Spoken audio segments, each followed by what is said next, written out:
எல்லோருக்கும் வணக்கங்களும் வந்தனங்களும். இன்றைய சமுதாயத்தில் பிள்ளைகளை வளர்ப்பதும் அவர்களுடைய மென்டல் ஹெல்த்தையும் ஃபிசிக்கல் ஹெல்த்தையும் பாதுகாப்பாக பார்க்க வேண்டியதும் நாங்கள் மட்டும்தான்.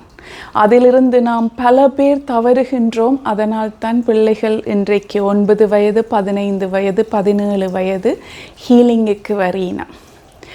நாங்கள் சமுதாயத்துக்காக பிள்ளையை வளர்க்குறோமா, எங்களுக்காக பிள்ளையை வளர்க்குறோமா, இல்லை பிள்ளையின் விருப்பத்துக்கும் பிள்ளையின் சந்தோஷத்துக்குமாக பிள்ளையை வளர்க்குறோமான்றதில் பெற்றோர்களாகிய நாம் தெளிவாக இருக்கும் பட்சத்தில் மட்டுமே பிள்ளைகளை சரியான பாதையில் கொண்டு செல்ல முடியும்.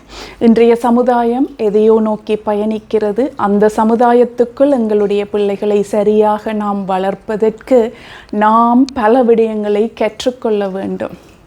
இந்த சமுதாயத்துக்கு ரிசல்ட்ஸ் சொல்கிறதுக்காகவோ ஓ லெவல் என்ன ரிசல்ட்ஸ், ஏ லெவல் என்ன ரிசல்ட்ஸ், மொட்டாக்கு போட்டு கொண்டு போவேணுமோ உண்ட ரிசல்ட்ஸ் வந்த பிறகு என்று சொல்லுற அந்த பேரண்ட்ஸ் அதில் இருந்து கொஞ்சம் வெளியில் வாங்கோ. உங்களின் பிள்ளைக்கு இன்றைக்கு சாப்பிட்ற சாப்பாட்டில் இருந்து ஹோர்மோன் உள்ள மாற்றங்கள் நடைபெறுகிறதுல இருந்து எத்தனையோ விதமான மாற்றங்கள் இருக்கிறது. அதை புரிஞ்சு கொள்றதுக்கு கொஞ்சம் முயற்சி பண்ணுங்கோ. பிள்ளை ஒன்றும் ரோபோ கிடையாது. அதுவும் எல்லா உணர்வுகளோடையும் எல்லா கர்மாக்களோடையும் இந்த உலகத்தில் உங்கள் மூலம் வந்த ஒரு ஜீவன். அந்த ஜீவனை புரிஞ்சு கொள்றதுக்கு முயற்சி பண்ணுங்கோ. அந்த ஜீவனை புரிஞ்சு கொண்டால் மட்டுமே உங்களுடைய பிள்ளைகளினுடைய மென்டல் ஹெல்த்தும் ஃபிசிக்கல் ஹெல்த்தும் பாதுகாப்பாக இருக்கும். இன்றைக்கு ஹீலிங்குக்கு வரும் பிள்ளைகளுடைய பெற்றோர்களிடம் பேசுகின்ற போதுதான் 1990களில் 80களில் வாழ்ந்த பெற்றோர்கள் மாதிரி வாழுகின்றனர் என்பது புரிகின்றது. நாங்கள் 2025 இருக்கின்றோம். அவர்களை அப்படியே விட்டு விடுங்கோண்டு சொல்ல இல்லை, அவர்களை இறுக்கி பிடியுங்கோண்டும் சொல்லவில்லை.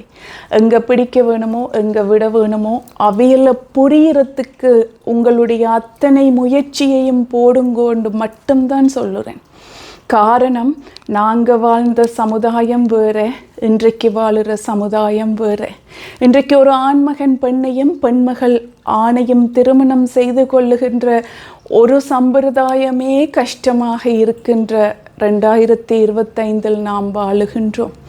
அதை மனதில் வைத்து உங்களுடைய பிள்ளைகளுக்கு முழுவதுமாக உறுதுணையாக இருங்கள், புரிந்து கொள்ளுங்கள், அவர்களோடு நேரம் கொடுத்து உட்கார்ந்து பேசுங்கள். அவர்கள் சொல்லுவதை காதால் கேட்டு உங்களின் மைண்டில் அதை ப்ரொசஸ் பண்ணுங்கோ. யாரோடையும் கம்பேர் பண்ணாதேங்கோ. உங்களின் 5 விரலே ஒரே மாதிரி இல்லை. எப்படி பக்கத்து வீட்டு பிள்ளையோ அண்ணன் பிள்ளையோ தம்பின்ற பிள்ளையோ ஒரே மாதிரி இருக்கும்? கண்டிப்பாக இல்லை. தயவு செஞ்சு உங்கள் வாழ்க்கையை ஒவ்வொருத்தரும் வாழ்கிறதுக்கு முயற்சி பண்ணுங்கோ. உங்கள் குடும்பத்தை புரிஞ்சு கொள்ளுங்கோ. குறிப்பாக பிள்ளைகளை புரிஞ்சு கொள்ளுங்கோ.